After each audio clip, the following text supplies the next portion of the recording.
च जायि मरणं वयन्ते दुःखं च जायि मरणं वयन्ते।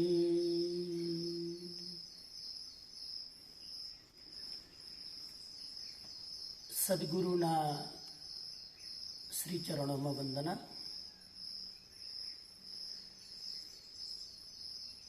પર્યુષણ પર્વની આરાધનામાં જોડાયેલા દેશભરના અને દુનિયાભરના દરેક શ્રાવક શ્રાવિકાઓ,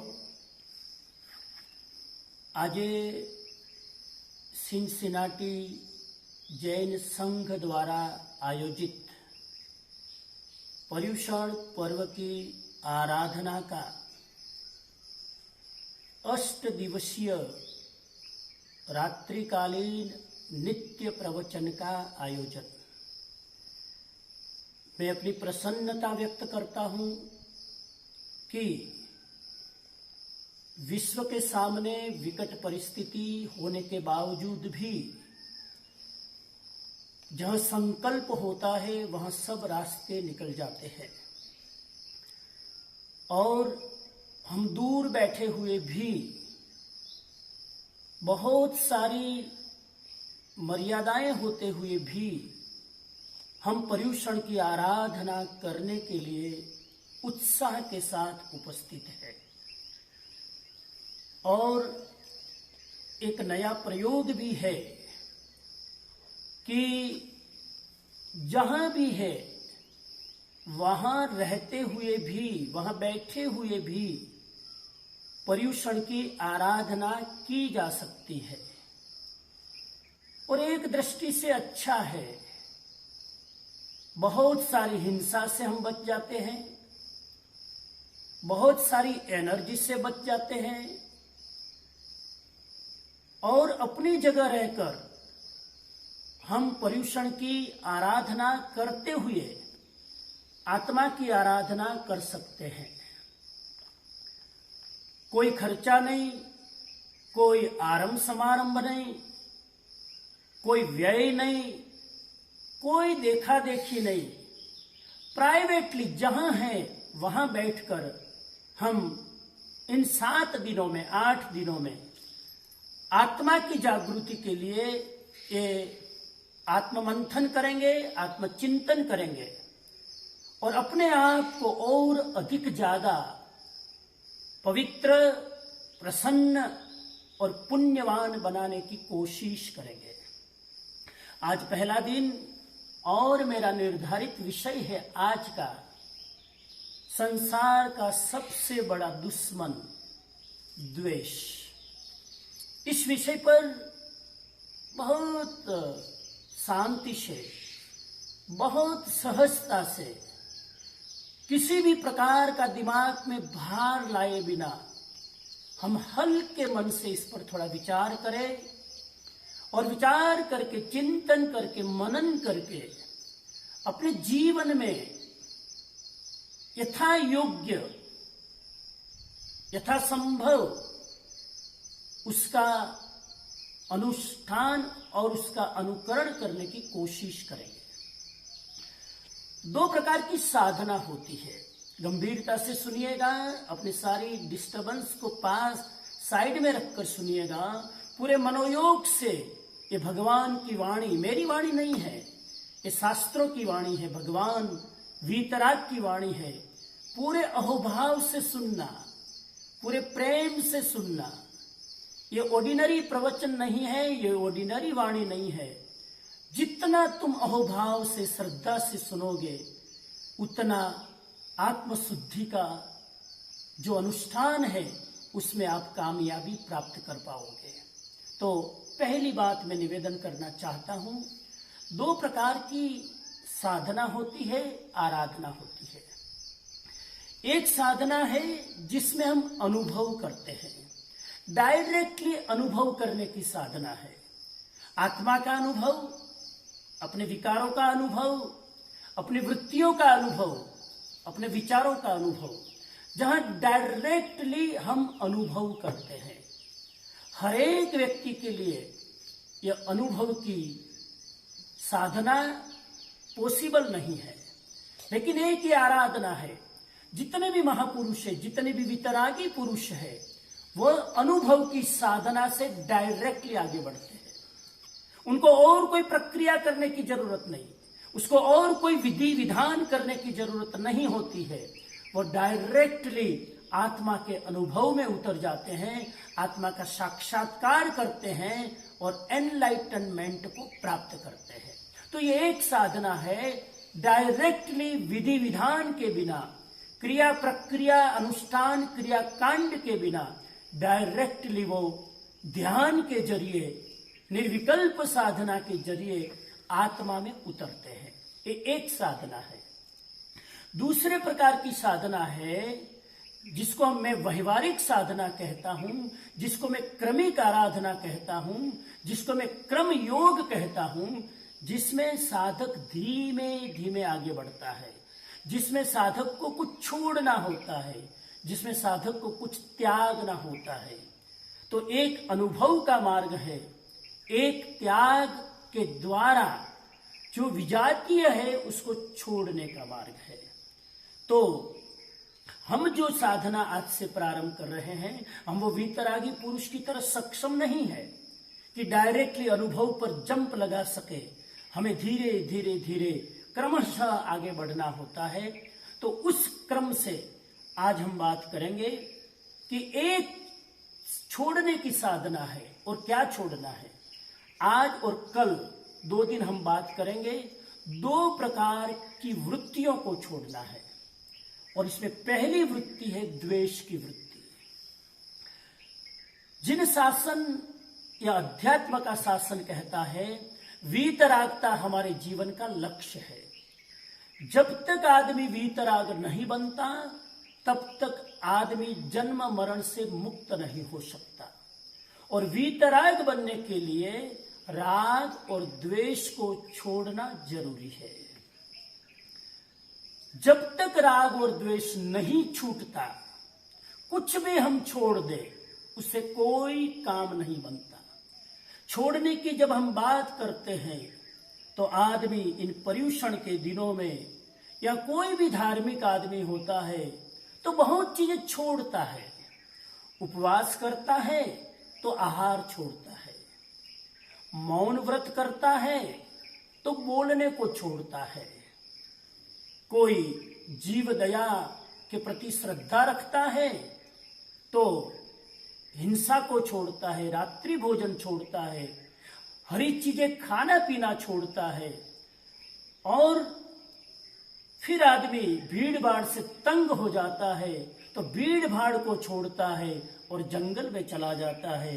कुछ आदमी शहर को छोड़ देते हैं और जंगल में चले जाते हैं। कुछ आदमी गृहस्थीपना को छोड़ देता है और साधु बन जाता है।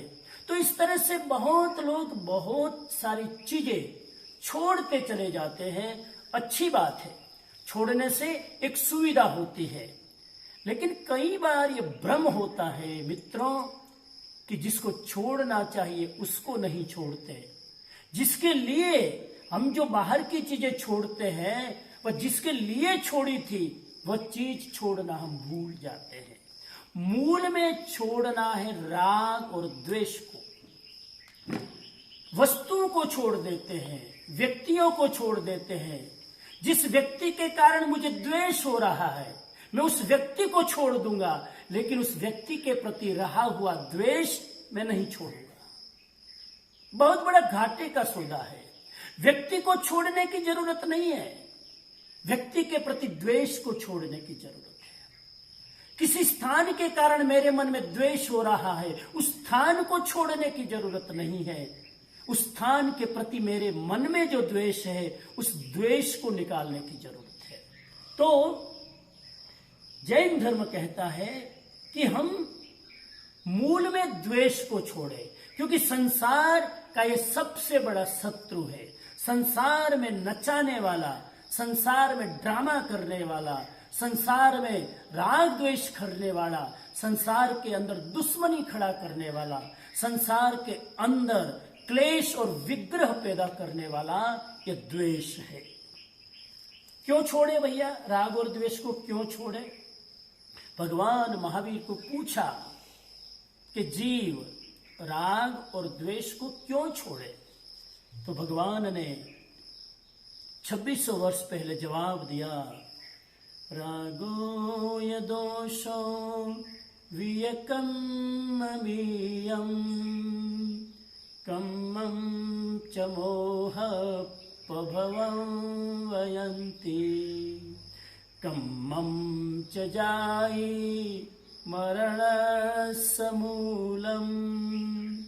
दुःखं च जायि मरणं वयन्ति। भगवान महावीर कहते हैं, रागोय दोषो वियक्कम बीयम, राग और द्वेष कर्म का बीज है। यानी कि सारे के सारे कर्म इन राग और द्वेष के कारण जन्म लेते हैं। कर्म को जन्म देने वाला है राग और द्वेष। हम कर्म से मुक्त होना चाहते हैं, लेकिन राग द्वेष को छोड़ना नहीं चाहते हैं। राग द्वेष को छोड़े बिना कर्म नहीं छूटता। तो कहा, राग और द्वेष कर्म के बीज है, और कर्म मोह से पैदा होता है। छोटे छोटे सूक्त है, मंत्र है, याद रखना। कर्म मोह के कारण पैदा होता है। कर्म को जन्म देने वाला मोह, और मोह का मतलब है जो मेरा नहीं है उसको मैं मेरा मानता हूं। जो चीज जैसी नहीं है मैं अपने मोह के कारण उसमें उस चीज का आरोपण करता हूं, यह मोह। जो चीज जैसी है वैसी मुझे दिखाई नहीं देती, मैं उस चीज को जिस रूप में देखना चाहता हूं चीज मुझे वैसी दिखाई देती है। तो ये मोह में ताकत है कर्म को पैदा करने की, और कर्म के कारण जन्म मरण होता है। जन्म मरण का मूल है मोह। और भगवान ने कहा, दुखम च जायि मरणम वयंती, और जन्म मरण दुख का कारण है। फिर याद रख लीजिए, राग और द्वेष कर्म के बीज हैं। कर्म मोह के कारण पैदा होता है। कर्म ही जन्म मरण का कारण है, और जन्म मरण वह दुख का कारण है। तो जन्म मरण दुख का कारण है। जन्म है इसीलिए दुख है, मृत्यु है इसलिए फिर जन्म लेना होता है। तो ये जन्म मरण ही ना हो तो दुख हो ही नहीं सकता।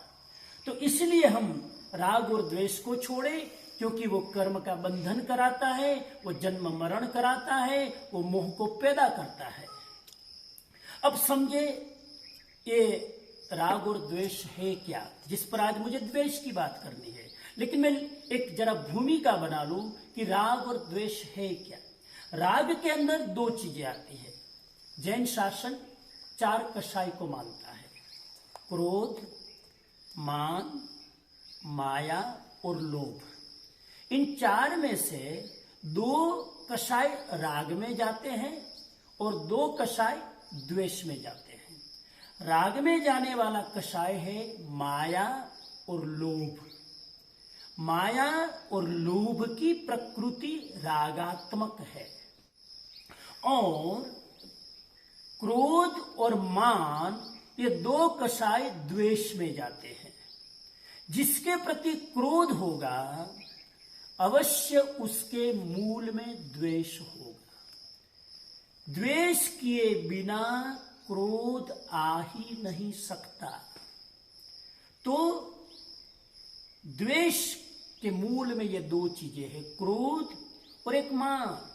जब मुझे मेरे प्रति ईगो है तो मेरे अहंकार को सुरक्षित रखने के लिए, मेरे अहंकार में मैं पेट्रोल डालता हूं, उसके लिए मुझे दूसरों के प्रति नफरत होती है, द्वेष होता है। तो मेरा ईगो द्वेष पैदा करता है। मेरा ईगो जिसके कारण मुझे क्रोध आता है। तो द्वेष की दो प्रकृति है, क्रोध और मान। अब हम विचार करें कि द्वेष आखिर है क्या। आज मुझे द्वेष पर थोड़ी बात करनी है और फिर अंत में मैं आपको समराइज करते हुए, कुछ प्रेरणा देते हुए, कुछ एडवाइस देते हुए कैसे हम द्वेष पर काबू कर सके, उसको मैं अंत में एक टिप्स कुछ देना पसंद करूंगा। द्वेष एक अप्रिय संवेदन है। द्वेष शब्द आते ही मेरे मन में एक किसी व्यक्ति के प्रति या किसी वस्तु के प्रति अप्रियता का भाव आता है। मित्रों, जब आप इतने ध्यान से सुन रहे हो तो ये भी दिमाग में जचा लो कि राग जो है ना, वो अधिकतर व्यक्तियों, राग जो है अधिकतर वस्तुओं के प्रति होता है। व्यक्तियों के प्रति राग ज्यादा गहरा नहीं होता है, और ज्यादा गहरे करने जाते हैं व्यक्ति के प्रति राग को तो वह अवश्य द्वेष में बदलता है।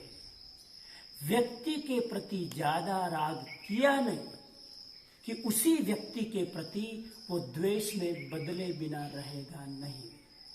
तो अटैचमेंट, आसक्ति, लगाव व्यक्तियों के प्रति कम होता है, वस्तुओं के प्रति ज्यादा होता है। ममत्व, अटैचमेंट, आसक्ति, किसी चीज को मुझे ज्यादा पसंद है, वो वस्तुओं के प्रति ज्यादा होता है। क्योंकि वस्तुओं के प्रति ज्यादा राग इसलिए होता है कि वो हमें रिस्पॉन्स नहीं देती है, इसलिए वहां पर द्वेष की संभावना कम होती है।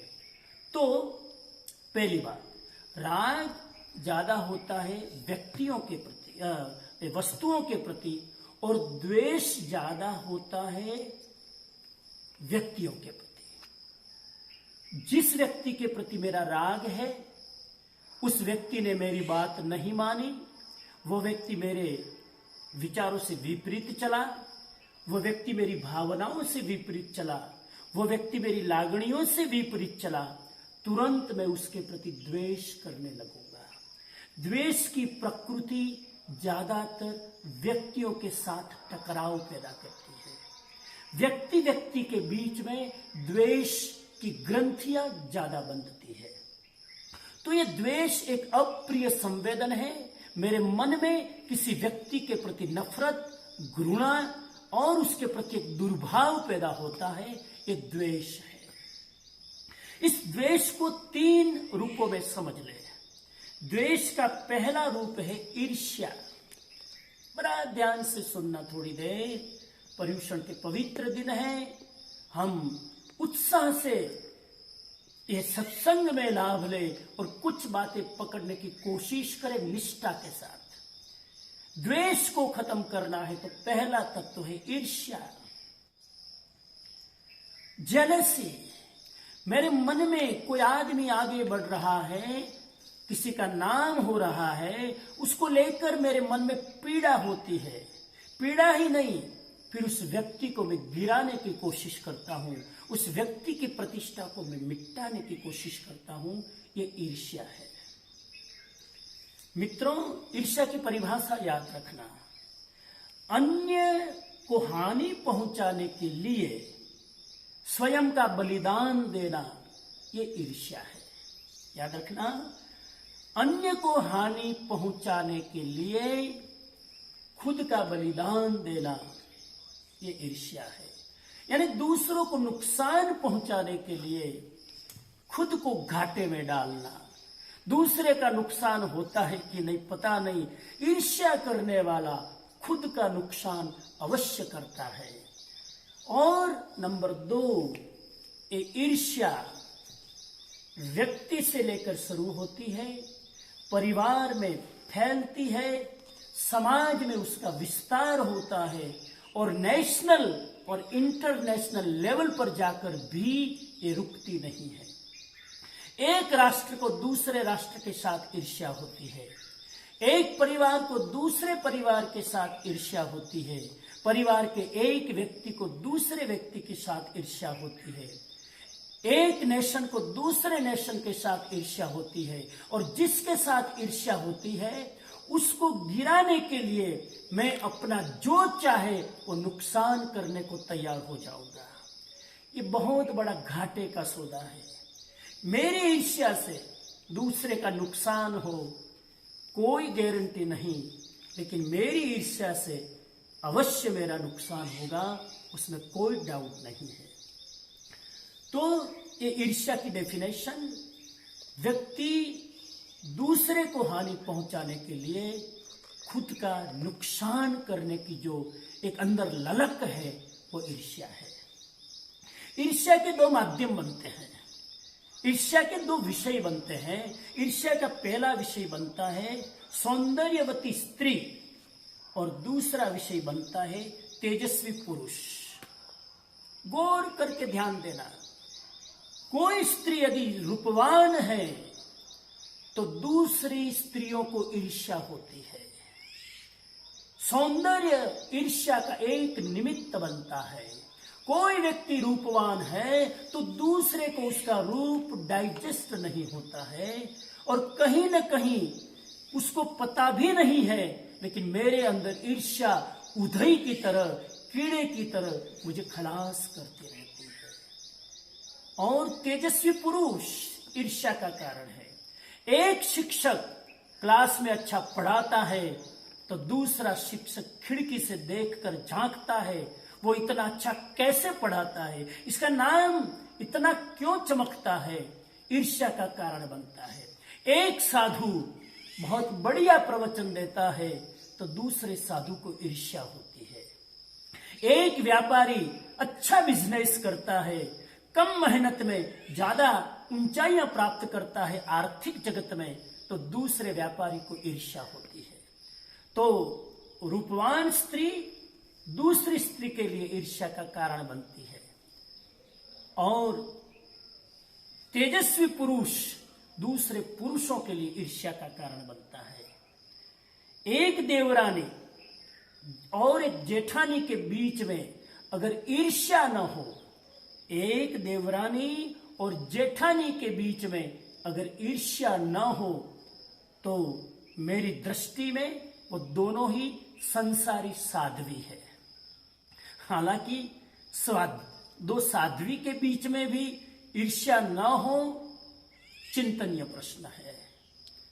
कपड़े बदल लेना आसान है, ईर्ष्या को कैसे बदलेंगे, वृत्ति को कैसे बदलेंगे, वस्त्र बदल लेंगे, वृत्ति कैसे बदलेंगे। दो साध्वी के बीच में भी अगर ईर्ष्या है तो सफेद वस्त्र में गृहस्थ है, और दो संसारी व्यक्ति भी ईर्ष्या मुक्त रह सकते हैं, तो संसार के ड्रेस में भी मेरी नजर में वो भाव से साधु है।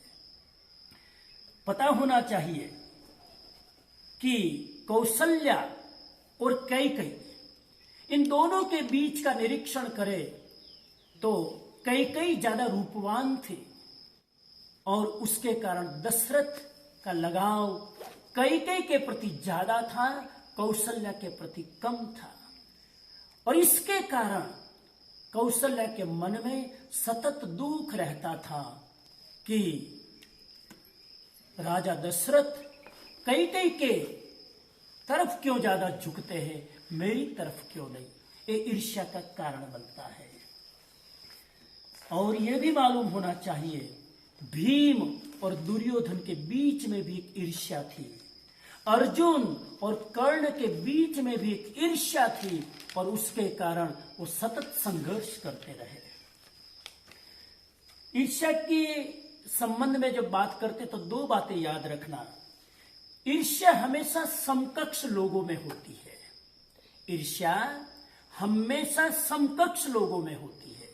अगर मैं प्रवचन देता हूं तो मेरी ईर्ष्या दूसरे प्रवचनकार से होगी, किसी गायक के साथ मेरी ईर्ष्या नहीं होगी। कोई अच्छा गाता होगा तो मैं अप्रिशिएट करूंगा, क्योंकि मैं नहीं गाता हूं, इसलिए मेरी उसके साथ कोई कंपटीशन नहीं है। मैं ज्यादा रूपवान नहीं हूं, रूप को नहीं मानता हूं, रूप के साथ मुझे कोई लेना देना नहीं, कोई रूपवान है तो मुझे कोई फर्क नहीं पड़ता है। तो जो मेरा विषय है, जो मेरी प्रकृति है, वो मेरे लिए ईर्ष्या का कारण बनेगी। एक व्यापारी दूसरे व्यापारी की तरक्की के कारण ईर्ष्या करेगा। अगर कोई आदमी रिटायर्ड हो गया, धंधा बंदा छोड़ दिया और कोई आदमी धंधा कर रहा है तो उसको ईर्ष्या नहीं होगी। तो ईर्ष्या हमेशा समकक्ष विषय के साथ होती है। रूपवान को रूपवान के प्रति ईर्ष्या होती है, वक्ता को वक्ता के प्रति ईर्ष्या होती है, व्यापारी को व्यापारी के प्रति ईर्ष्या होती है, एक साधु को दूसरे साधु के प्रति ईर्ष्या होती है। ईर्ष्या का विषय समकक्ष होता है, पहली बात। दूसरी बात, ईर्ष्या असमर्थता का परिणाम है। मैं सक्षम नहीं हूं, मैं कैपेबल नहीं हूं, मेरे अंदर वो कैपेबिलिटी नहीं है, इसलिए वो ईर्ष्या का कारण बनता है।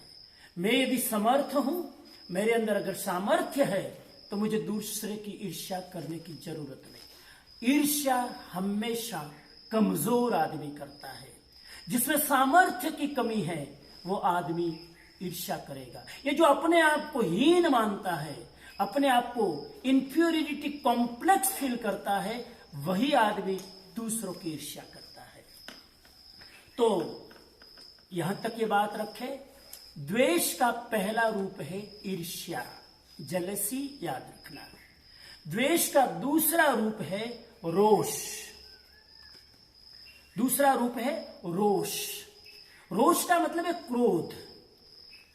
द्वेषी आदमी को क्रोध आएगा, या जिसको क्रोध आता है, याद रखना उसके मूल में द्वेष है, तभी क्रोध बाहर आता है। द्वेष भीतर रहता है, पर्दे के पीछे रहता है, द्वेष बाहर प्रकट नहीं होता है।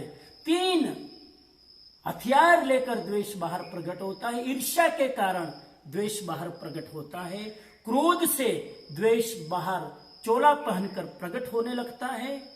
और ये क्रोध का रूप क्यों प्रकट होता है, लंबी चर्चा ना करूं, सब जानते हैं।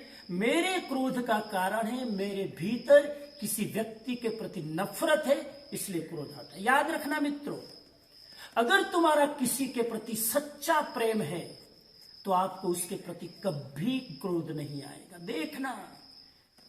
लेकिन जब जब मुझे उसकी कमियां दिखाई देती है, उसके दोष दिखाई देते हैं, मेरा प्रेम घटता है और मेरा क्रोध उस पर